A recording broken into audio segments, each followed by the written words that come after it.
Salam dəyərli müəllim və müdavimlər, hər vaxtınız xeyir olsun, hər birinizi xoş gördük. Mən Fidan İskəndərova, bugünkü izahımdan Naxçıvan müəllimlərinə dəstək olmaq istəyirəm.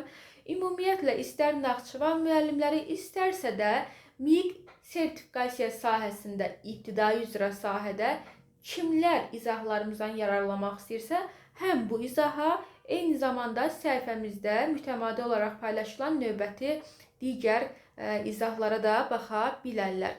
Yəni, Naxçıvan adı altında olan izah sizlərə də digər bölgələrimizin müəllimlərinə də əlbəttə ki, yararlı sayılır. Vaxt itirməyək, başlayaq suallara. Hansı birləşmənin birinci tərəfinin son samiti yazılışından fərqli tələffüz olunur? Bəli, baxdığımız kimi, gördüyümüz kimi hər bir variantda birləşmə var. Gəlin biz bu birləşmələrdən azad olaq. Bu birləşmələri sözlə əvəz eləyək. Coşqun dəniz deməyək, coşqunda deyək. Mürəkkəb qabı deməyək, mürəkkəbdə deyək. Palaz yumaq deməyək, palazda deyək. Kərpic almaq deməyək, kərpicə deyək. Kök əkmək deməyək, kökə deyək. Yəni, hər bir birləşmədə mən ikinci tərəfdəki sözü silib, o söz saitlə başlayırsa, mən də saitlə başlayan şəkilçi kimi əlavə etdim. Sözlə başlayırdısa, samitlə belə izah edim, samitlə gələn bir söz idisə, mən samitlə gələn bir şəkilçi ilə əvəz etdim həmin sözləri. Yəni, birləşməni birləşmədən çıxartdıq. İndi gəlin, nə var ki, bunu daha tələffüz etməyə? Coşqunda tələffüzü olduğu kimi qaldı. Mürəkkəbdə, ay sağ ol. Mürəkkəbdə cavabımız oldu B variantı. Baxın, palazda tələffüz dəyişmir. Kərpicə, kökə tələffüz dəyişmir. Deməli, qayda necə oldu? Sənin qarşında belə birləşmələr varsa və bu tip birləşmələri verib birinci tərəfin tələffüzünü istəyirsə, əsasən də birinci tərəfin son samitinin tələffüzü sənə maraqlıdırsa, götür bu ikinci tərəfdəki sözləri sil, yerinə şəkilçi düşün. Samitlə başlayan sözdürsə, sən yerinə samitlə başlayan şəkilçi qoy. Saitlə başlayan sözdürsə, sən həmin sözü silib yerinə saitlə başlayan şəkilçi qoya bilərsən. Cavabımız oldu B variantı. Hörmətsizliklə sözünün fonetik təhlilindəki səhvi göstərək. İlk olaraq tələffüz edək.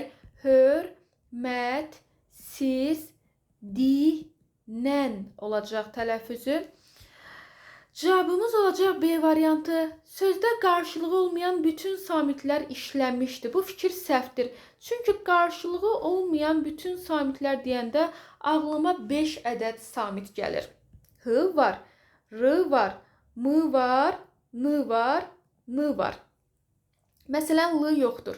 O səbəbdən cavab B variantıdır. Yazılışı ilə deyilişi arasında 4 fərqli məqam var. Bəli, hörmətsiz, dinən.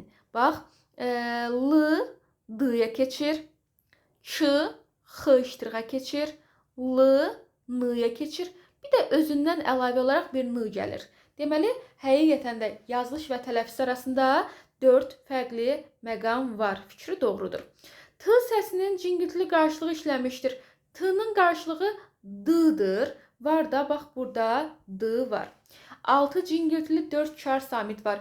H, T, S, X, 4 kar var, bəli. R, M, Z, D, N. 6 cingiltili samit var. Bu da doğrudur.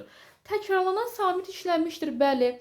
Məsələn, N-lar təkrarlanıb, 2 ədəd var, yəni o mənada təkrarlanıb. Cavabımız oldu B variantı. Xəstəlik sözünün tərkibində hansı səslər yoxdur? Götürək, tələffüz edək, olsun xəstəlik. Hansı səslər yoxdur? X var, Ə var, S var, L var. Olmayanlar 4 və 6-dır. Cavabımız 3-də oldu. C variantı.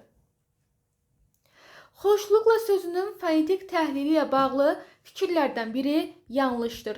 Tələffüz etsək, görərik ki, xoşluqla yazılıb. Görək, hansı yanlışdır? Vurğu son hecəyə düşür. Fikri bəli yanlışdır. Çünki vurğu ikinci hecadadır. Deyiliş ilə yazılışı arasında 4 fərqli məqam var. 1, 2, 3, 4. Yəni l-dıya keçir, q-xıya keçir, l-nıya keçir və sonda n səsi gəlir. Bəli, 4 fərqli məqam var. Qalın saitlərin ahəngi gözlənilmişdir, doğrudur. Sözdə qarşılığı olmayan 2 samit var. N-lar, bəli, doğrudur. Sözdəki hər iki şəkilçi yazılışından fərqli tələffüz olunur. Bəli, şəkilçi 1, şəkilçi 2. Bu da yazılışından fərqlidir, bu da yazılışından fərqlidir. Luq, dux səsin verir, lalə, nan-nən səsin verir deyə hər iki şəkilçinin yazılışı tələffüzü ilə fərqləndi. Cavabımız səhv olaraq C variantıdır. Gələk 5-ə. Savadlı və dadlı sözlərinin təhlilinə aid fikirlərdən biri yanlışdır. Tələffüz etsək olar savadlı, olar daddı. Dad sözü tək hecalı söz olduğuna görə biz burada tələffüzdə t demirik, daddı demirik, daddı deyirik. Əgər mən dərdli yazsaydım, o zaman dərdli sözündə sonda 2 dənə samit gəlir deyə, bunun artıq tələffüzündə olacaq dərddi, başqa bir məzmuna aparıb çıxaracaq qaydaya. Getdik. Bu sözlərin təhlilinə aid fikirlərdən biri yanlışdır. Cavabımız C variantı. C-də deyir ki, hər ikisində kar samit işlənmişdir. Baxırıq ki, dadlı sözündə kar samit yoxdur. Hər ikisində fərqli tələffüz müşahidə olunur. Bəli, olunur. Biri 3 hecalı, digəri 2 hecalıdır, doğrudur. Hər ikisi samitlə başlayıb saitlə bitir, doğrudur. Hər ikisi ahəng qanununa tabedir, doğrudur. Cavabımız olacaq C variantı. Müstəqillik arzusu, dəyərli müdavimlər. Arzu sözü sizi çaşdırırsa, götürün arzu sözünü silin, yerinə saitlə başlayan söz qoymayın, saitlə başlayan şəkilçi qoyun. Olsun müstəqilliyə. Bu formada. Hələ bu bunun yazılışıdır. Gəlin tələffüzünə baxaq. Müstəqilliyə. Bitdi bu formada. İndi bunu silə bilərsiniz. Çünki mən nə artıracağımı düşünürdüm ki, arzu sözünün gəlişi mənə nəyi verir tələffüz olaraq onu yoxlamaq istəyirdim. Ona görə dedik ki, müstəqillik arzusu ifadəsinin necə tələffüz olunmasını bilmək üçün götürürük arzu sözünü silirik, yerinə saitlə başlayan başqa şəkilçi qoyuruq. Deməli, tələffüzü olacaq müstəqilliy olacaq. Yaxşımı? Yanlış fikir istəyir. Cavabımız B variantıdır. 1 və 3. C samitinin kar qarşılığı işlənmişdir. C-nin qarşılığı ç-dır. Ç. Amma bizim tələffüzdə ç yoxdur. Deməli, 1 yanlışdır. 3. Deyiliş və yazılışında bir fərqli məqam var. Deyiliş və yazılışında görürəm ki, 1, bax bu, 1, 2 dənə fərqli məqam var. Deməli, yanlış olan 1 və 3. X- samitinin cingiltili qarşılığı işlənmişdir. X-in qarşılığı y-dır. Bəli, işlənib. 2, doğru fikirdir. Ahəng qanununa tabedir. Bəli, tabedir. Cavabımız oldu B variantı. Gələk növbəti 7-ci suala. Sümbüllük sözünün fonetik təhlilində harda səhvə yol verilmişdir? Tələffüz etsək olacaq sümbüllük. Harda səhvə yol verilib? Cavab A variantı deyir ki, sözdə n-b-l. Yadda saxlayın, transkripsiya varsa artıq mən bilməliyəm ki, mən tələffüzə baxmalıyam. Tələffüzdə də n yoxdur. Ona görə, hətta bax, burada da problem var, ç da yoxdur. Ona görə A səhv cavabımızdır. 3 hecadan ibarətdir, vurğuda sona düşür. Bu fikir doğrudur. Ü incə qapalı dodaqlanandır, doğrudur. Sözdə dodaqlanan incə saitlərin ahəngi var, var. 9 hərf, 9 səs var, var. Cavabımız olacaq A variantı. Sual 8. Üzürsüz tələffüzünü yazaq. Üzürsüz sözünün fonetik təhlili ilə bağlı fikirlərdən biri yanlışdır. Cavabımız olacaq D variantı. Sözdə 2 qapalı sait işlənmişdir. Biz s. Səslərin, saitlərin, samitlərin sayını axtaranda hökmən tələffüzə baxmalıyıq. Tələffüzdə deyir ki, mən 3 ədədəm. Sait olaraq 3 dənə qapalı sait var. Cavab D. Ahəng qanununa tabedir, doğrudur. Sözdə 3 cingiltili bir kar samit var, doğrudur. Sözün tələffüzü və yazılışı fərqlidir, doğrudur. Vurğu ikinci hecaya düşür. Bəli, heca yazılışı əsasən aparılır deyə yazılışdan da baxıram ki, 2 hecamız varsa, vurğuda ikinci hecaya düşür. Sual 9. Qorxuncdur sözünün fonetik təhlillə bağlı uyğun fikirləri müəyyən eləyin. Tələffüzü olacaq qorxunc du formasında. Uyğun fikirləri müəyyən etməliyik. Cavabımız olacaq 2, cavabımız olacaq 3, bir də cavabımız olacaq 5. Görək niyə? Uyğun o deməkdir ki, doğrudan doğru, yanlışdan yanlış. Yəni, sən doğru deyirsənsə, bu da doğru yazılıbsa, o zaman uyğundur. Yox, əgər sən fikrində, məsələn, birinci cümləni yanlış düşünürsənsə, amma burada müəllif doğru yazıbsa, deməli, o uyğun deyil, uyğunsuzdur. Gəlin baxaq. Cingiltili samitlə başlayıb, cingiltili samitlə bitir. Əslində bu yanlış fikirdir, çünki cingiltili samitlə başlayıb, saitlə bitir. Yəni bu normalda yanlışdır. Biz deyirik yanlışdır, bu deyir doğrudur. Deməli 1 uyğunsuzdur. Gəl birləri çıxaraq. 4. Kar qarşılığı olmayan 2 cingiltili qarşılığı olan 2 kar samit var. Gəl baxaq. Bəli, kar qarşılığı olmayan 2 cingiltili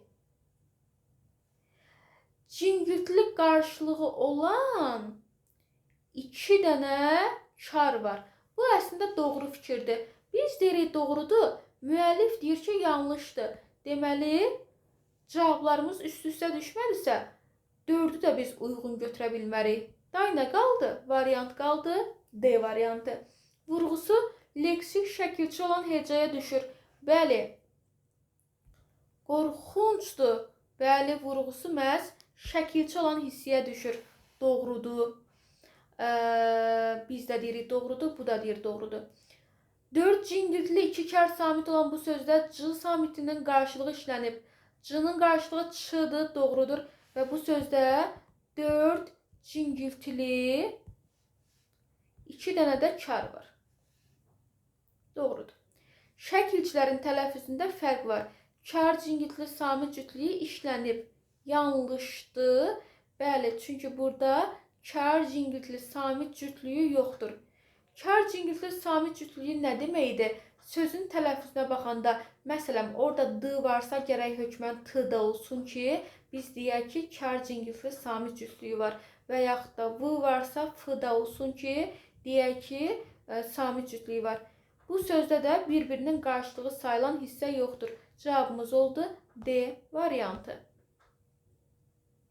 Sual 10. Tələffüz zamanı baş verən dəyişiklik sayını nəzərə alaraq uyğunlaşdırmalıyıq. Uşaq, uşaqlıqdan, uşaqlarnan, uşaqca. Bitti. Uşaqlıqdan 2 fərqli məqam, uşaqlarnan 3 fərqli məqam, uşaqca 1 fərqli məqam var. Kənddən 1 fərqli məqam, qənaətdə fərqli məqam yoxdur. Aha. Daha sonra ehtiramla 2 fərqli məqam, gəl buradan yazaq. Sürətlə 2 fərqli məqam. Hüquqsuzluq 3 fərqli məqam, azadlıq 3 fərqli məqam. Xitab 1 fərqli məqam, göstər 1 fərqli məqam. Saxlamaz, ağlayar. Burada ümumiyyətlə uyğun gəlmir.